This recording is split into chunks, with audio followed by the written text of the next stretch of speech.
राधे राधे मेरी YouTube family. आज आपके लिए नाश्ते की एक ऐसी रेसिपी लेके आई हूँ जिसको देखने के बाद आप यही बोलने वाले हो कि अनीता काश ये रेसिपी तुमने पहले बताई होती। बहुत ही ज़्यादा हेल्दी और बहुत ही ज़्यादा टेस्टी है। आप देख रहे हैं ये नमकीन, इस नमकीन को देख के आप बता सकते हैं क्या इसको मैंने बिना फ्राई किए हुए बनाया होगा। तो बताती हूँ, बिना फ्राई करके इस नमकीन को बना के तैयार किया है। इसको बनाने के लिए किसी तेल का, किसी घी वगैरह का इस्तेमाल नहीं हुआ है।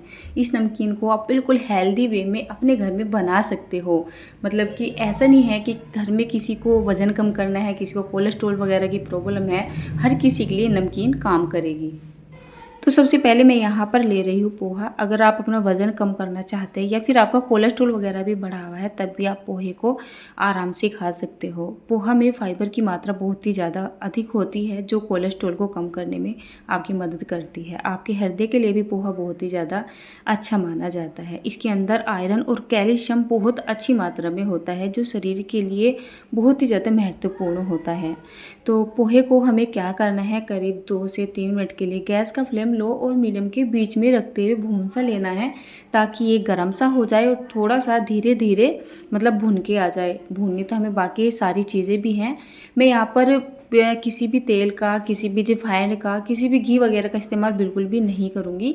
उसके बाद मैं यहाँ पर ले रही हूँ ये जो होते हैं हमारे फूल मखाने, जिसको लोटस सीड्स भी बोला जाता है। और उसके बाद मैं यहाँ पर ले रही हूँ ओट्स, जो कि जौ के आटे से बनाए जाते हैं। इनमें फाइबर बहुत ही अच्छी मात्रा में होता है। मतलब मैं यहाँ पर जितनी भी चीज़ें लूँगी सारी आप वज़न कम करने के लिए भी खा सकते हैं। कोलेस्ट्रॉल वगैरह की कोई प्रॉब्लम है, डायबिटीज़ की कोई प्रॉब्लम है, तब आप इन सभी चीज़ों का इस्तेमाल बहुत ही आराम से कर सकते हैं। इस नमकीन को बहुत ही ज़्यादा पौष्टिक बनाने के लिए मैंने यहाँ पर घी, तेल वगैरह का इस्तेमाल बिल्कुल भी नहीं किया है। घी मैंने डाला है लास्ट में जाके 1 से 2 चम्मच के जितना, और वहाँ पर भी अगर आपको डालना है तो आप डालिए, नहीं तो आप उसको भी स्किप कर सकते हैं। बताऊँगी कैसे कैसे हमें डालना होता है। उसके बाद मैंने साथ में यहाँ पर ले ली है मूंगफली, जो कि कच्ची मूंगफली है। मैं जानती हूँ कच्ची मूंगफली का जो तासीर होता है ना, वो गर्म होता है, लेकिन मुझे ऐसा लगता है कि नमकीन में मूंगफली के बिना मज़ा नहीं आता है। मूंगफली के बिना नमकीन अधूरी सी मानी जाती है। उसके बाद मैंने यहाँ पर लिए हैं ये चने। कैल्शियम का सबसे एक मुख्य स्रोत होता है हमारा चना, जो भुना हुआ चना होता है, वो मैंने यहाँ पर ले लिया है। उसके बाद मेरे पास यहाँ पर रखे हुए थे मुरमुरे, जिसको पफ्ड राइस भी बोला जाता है। दरअसल ये भोग प्रसाद में घर में आते हैं, और हमारे यहाँ से कोई वैष्णो देवी मैया के दर्शन करने के लिए गया था, तो प्रसाद में मेरे यहाँ पर ये जो है मुरमुरे आए थे। तो ये काफ़ी दिन से आए रखे हैं, करीब 15 से 20 दिन हो चुके हैं। तो मैंने सोचा इनका कुछ ना कुछ कर लेती हूँ, और मुझे अपने लिए कोई हेल्दी चीज़ चाहिए है। मतलब आजकल मैंने अपने डाइट का प्लान शुरू किया हुआ है, और जब भी चाय वगैरह थोड़ी बहुत तो पीती हूँ, ज़्यादा नहीं पीती हूँ मैं। तो चाय वगैरह पीते हैं या छोटी छोटी सी भूख लगती रहती है, तो ऐसे में घर में खोज करने लगते हैं कि कुछ हेल्दी सी चीज़ मिल जाए जो हमें नुकसान भी ना दे और हमारा थोड़ा सा ना पेट भी भरा रहे। तो अपने ही लिए वैसे तो मैं इस नमकीन को बना रही हूँ, और अपने लिए बनाने का एक रीज़न ये भी है कि मतलब अपने लिए बनाऊंगी तो ऐसा नहीं कि मैं ही खाऊंगी, इसको बच्चे भी खाएंगे, तो थोड़ा सा इसको मैं ज़्यादा ही क्वांटिटी में बना रही हूँ। अगर हम इसको तेल वगैरह में फ्राई करते हैं तो नमकीन थोड़ी सी जल्दी बन जाती है। टोटली 10-12 मिनट का टाइम लगेगा सभी चीज़ों को फ्राई करने में, लेकिन जब हम इनको बिल्कुल ड्राई रोस्ट कर रहे हैं तो इनको थोड़ा सा टाइम ज़्यादा लग जाता है। उसके बाद यहाँ पर आप डाल सकते हो पुदीना के पत्ते, आप डाल सकते हो यहाँ पर कसूरी क्या होता है वो करी पत्ता, और उसके बाद आप यहाँ पे डाल सकते हो मरवे के पत्ते। तो मेरे घर में जो है हमारा करी पत्ते का पेड़ मैंने बहुत बार लगाया, वो होता ही नहीं है, तो उसकी जगह मैं यहाँ पर डालती हूँ हमेशा मरवा के पत्ते। आप तुलसी के पत्ते भी यहाँ पर डाल सकते हो। तीनों चारों ही चीज़ बहुत पौष्टिक होती है और बहुत ही ज़्यादा मतलब टेस्ट से भरपूर होते हैं, स्वादिष्ट होते हैं और सेहत के लिए भी अच्छी होती हैं। अब जैसे यहाँ पर सारी चीज़ें लगभग मैं भून ही चुकी थी, करीब 20 मिनट के लिए मैंने इनको गैस का फ्लेम एकदम लो करते हुए लगातार चलाते हुए भून लिया है। यहाँ पर सारी चीज़ें हमारी बहुत ही अच्छे से भून जानी चाहिए, एकदम से कुरकुरी हो जानी चाहिए, कच्चापन किसी भी चीज़ में नहीं रहना चाहिए। सारी चीज़ें इवनली भून जाए या अच्छे से रोस्ट हो जाए, इसलिए सभी चीज़ों को मैंने एक ही साथ डाल लिया था। पोहा थोड़ा सा देर से रोस्ट होता है, उसको 2 मिनट पहले डाल दिया था। आप मखाना ही देख सकते हैं, जो मखाना है ना वो बहुत ही बढ़िया से एकदम ऐसे हम तोड़ रहे हैं तो टूट रहा है। साथ में जितनी भी चीज़ें थी सारी की सारी चीज़ें अच्छे से रोस्ट हो चुकी हैं। अब ये सारी चीज़ें निकाल के हमें किसी भी बड़ी सी प्लेट वगैरह में कर लेना है। और आपको मैं बताऊं, वीडियो को कंप्लीट करने के बाद जैसे मैं एडिट कर रही हूँ, मैं अगले दिन ही एडिट कर रही हूँ इसको, तो घर में जितनी मैंने नमकीन बनाई थी ना, 3 किलो का डब्बा था, वो भर चुका था। वो आधा से ज़्यादा ख़त्म हो चुका था सुबह तक। टेस्ट में सबने इतनी ज़्यादा खाई थी ना, मतलब सभी को बहुत पसंद आई थी। उसके बाद मैंने यहाँ पर थोड़े से ये ड्राई नट्स वगैरह भी लिए हैं। तो मैंने यहाँ पर 1 चम्मच के जितना डाला था घी, इसमें डाल दिए थे मैंने थोड़े से काजू, साथ में मैंने डाले थे बादाम, साथ में मैंने डाले थे यहाँ पर अखरोट, और उसके बाद यहाँ पर मैंने थोड़ी सी किशमिश भी डाल दी थी। इनको 4 से 5 मिनट का टाइम लगेगा क्योंकि घी मैंने यहाँ पर बहुत ही कम डाला हुआ है। 1 चम्मच घी इतनी सारी नमकीन में वैसे तो कुछ पता नहीं चलेगा, बाकी आप इनको बिना घी के भी भून सकते हो, लेकिन घी डालने से थोड़ा सा और अच्छा टेस्ट सा आ जाता है।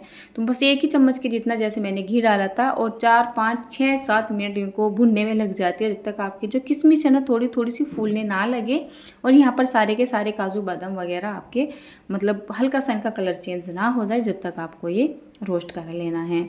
तो अगर आप कोलेस्ट्रॉल में इस नमकीन को बना रहे हैं, आपका कोलेस्ट्रॉल वगैरह बढ़ा हुआ है, तो आप यहाँ पर काजू को स्किप करके बाकी सारी चीज़ें डाल दीजिएगा। अखरोट तो बढ़े हुए कोलेस्ट्रॉल में बहुत ही ज़्यादा फ़ायदेमंद होता है। इसमें जो है ना क्या बोलते हैं, गुड फैट होता है जो हमारे बैड फैट को कम करता है। तो कोलेस्ट्रॉल वगैरह की कोई प्रॉब्लम है तो अखरोट तो आप ऐसे भी नॉर्मली खा सकते हैं। उसके बाद मैंने 1 चम्मच के जितना घी और डाल दिया, छोटी चम्मच है, और यहाँ पे थोड़ी सी हल्दी और हल्का सा लाल मिर्च का पाउडर डाला था। तो ये जो मैंने यहाँ पर पाउडर डाला है, आप चाहे तो इसको स्किप भी कर सकते हैं, लेकिन थोड़ी सी रंगत नमकीन की अच्छी सी आ जाएगी, इसी वजह से मैंने डाल दिया था। दूसरा रेसिपी भी शूट कर रही हूँ, तो कहते हैं ना जो दिखता है वो बिकता है एक तरीके से, लेकिन मतलब मेरे माइंड में वो नहीं था, थोड़ी नमकीन अच्छी सी दिखे। तो हल्का सा उसको रोस्ट करने के बाद मैंने ये नमकीन डाल दिया, सारी नहीं डाली है मैंने, यहाँ पर थोड़ी ही डाली है। उसके बाद 2 चम्मच के जितना मैंने यहाँ पर डाल दिया है आमचूर पाउडर। साथ में मैं यहाँ पर ले रही हूँ MDH का चाट मसाला, तो 2 चम्मच के जितना मैं यहाँ पर चाट मसाला डाल दूँगी। 1 चम्मच के जितना मैंने नॉर्मल सादा नमक यहाँ पर डाल दिया है, और उसके बाद मैंने यहाँ पर डाल दिया है करीब आधा चम्मच के जितना हींग, और यहाँ पर मैंने ले ली है ये चीनी के साथ ही मैंने यहाँ पर इलायची, यानी जो हरी इलायची होती है ना, उसको भी पीसा हुआ है, और साथ में थोड़ी सी सौंफ भी पीसी हुई है। तो 4 चम्मच की जितनी यहाँ पर हम चीनी डाल देंगे। बाकी अगर आपके मसाले वगैरह लास्ट में आके कुछ कम आपको दिखाई दे रहे हैं तो कोई बात नहीं, बाद में भी डाल सकते हैं, कोई फ़र्क नहीं पड़ता है। सबसे पहले इसको मिला लेना है। अब यहाँ पर इसमें कोई चिकनाई वगैरह बिल्कुल भी नहीं है, तो मसालों को मिलने में भी थोड़ा सा टाइम लगेगा। अच्छा, आपको गैस बिल्कुल ऑफ करके रखनी है जब आप ये नमकीन यहाँ पे डाल रहे हो, साथ में जो मसाले डाल रहे हो, चीनी डाली है ना, उस टाइम पे टोटल यहाँ पर जितनी चीज़ें हैं इनका जो टेम्परेचर है ना हल्का सा गुनगुना सा रहना चाहिए, गर्म नहीं होना चाहिए और बहुत ज़्यादा ठंडा भी नहीं होना चाहिए। गर्म होगा तो चीनी पिघल जाएगी, चिपक जाएगी, ठंडा होगा तो मसाले अच्छे से मिक्स नहीं होंगे। तो हल्की सी जब ये चीज़ें गर्म सी रहेंगी, एक तरीके से गुनगुनी सी रहेंगी, तब हम यहाँ पर इन मसालों को डाल के अच्छे से मिक्स कर देंगे। उसके बाद मैंने यहाँ पर ये थोड़ी सी बेसन की जो बारीक वाली सेल होती है ना वो डाल दी है। जो बेसन की बारीक वाली सेल होती है, इसकी रेसिपी बहुत बार मैं आपको दे चुकी हूँ, इसी वजह से मैंने यहाँ पर आपको रेसिपी नहीं दी है। और आप सेल चाहे तो डालिए या स्किप भी कर सकते हैं। वैसे इतनी सारी क्वांटिटी में मैं नमकीन बना रही हूँ, थोड़ी सी सेल डालना तो बनता ही था। उसके बाद मैंने यहाँ पर डाल दिए हैं थोड़े से ये कॉर्नफ्लेक्स। तो आजकल मैं नाश्ते में कॉर्नफ्लेक्स वगैरह ही ले रही हूँ। अब जैसे कि मैंने आपको बताया, ये नमकीन मैं अपने बच्चों के लिए भी बना रही हूँ, फुल फैमिली के लिए बना रही हूँ। तो थोड़े से मैंने यहाँ पर ये ले लिए हैं चॉकलेटी जो कॉर्नफ्लेक्स आते हैं ना, क्या बोलते हैं मुझे पता नहीं है, ये चॉकलेट कलर के जो आते हैं, बच्चे दूध में डाल के पीते हैं, उनको बहुत ज़्यादा पसंद आते हैं। तो थोड़े से मैंने वो भी यहाँ पर डाल दी है। इससे इस नमकीन का टेस्ट इतना ज़्यादा बढ़ जाने वाला है ना, अगर बच्चे नाक मुँह भी चिढ़ाएंगे ना खाने से, तो इनके लालच से खा ही लेंगे। वैसे तो ये नमकीन इतनी ज़्यादा टेस्टी बनी थी कि आज तक की जितनी नमकीन मैंने बनाई है ना, जिनको मैंने फ्राई करके बनाया है, उनके अकॉर्डिंग ये वाली नमकीन सबसे बेस्ट बताई जा रही है घर में। अच्छा, बेस्ट तो ये होनी ही थी। एक तो ये बिल्कुल बिना फ्राई करे हुए बनाई गई है, ज़्यादा मिर्च मसालों का इस्तेमाल यहाँ पर नहीं किया गया है, किसी बेसन वगैरह का, मैदा वगैरह का इस्तेमाल भी नहीं किया गया है। एकदम हेल्दी वे में हेल्दी चीज़ें डाली गई हैं, फाइबर से भरपूर, जो ज़्यादा चीज़ें मैंने ली है वो इस नमकीन को और भी ज़्यादा बेस्ट बनाता है। तो मैंने इसको क्या किया है, डाल लिया है एक बड़े से कांच के डब्बे में। तो मेरे पास 3 लीटर का कांच का जार है, तो इसी में मैं इस नमकीन को स्टोर करके रखूँगी। क्योंकि बोला जाता है चीज़ों को तो मतलब बना तो कोई भी ले, लेकिन उसको स्टोर करना हर किसी को नहीं आता है। स्टोर करने का तरीका एकदम अलग सा होता है। तो किसी भी एयर टाइट आप कोई भी कांच का या प्लास्टिक का या स्टील वगैरह का कंटेनर ले लें, सूखी चीज़ है, कोई ख़राब होने वाली तो नहीं है। उस तरीके से डाल के इसके ढक्कन को टाइट कर दें और इसको आप 4-5 महीने बिना फ्रिज में रखे बहुत ही आराम से खा सकते हो।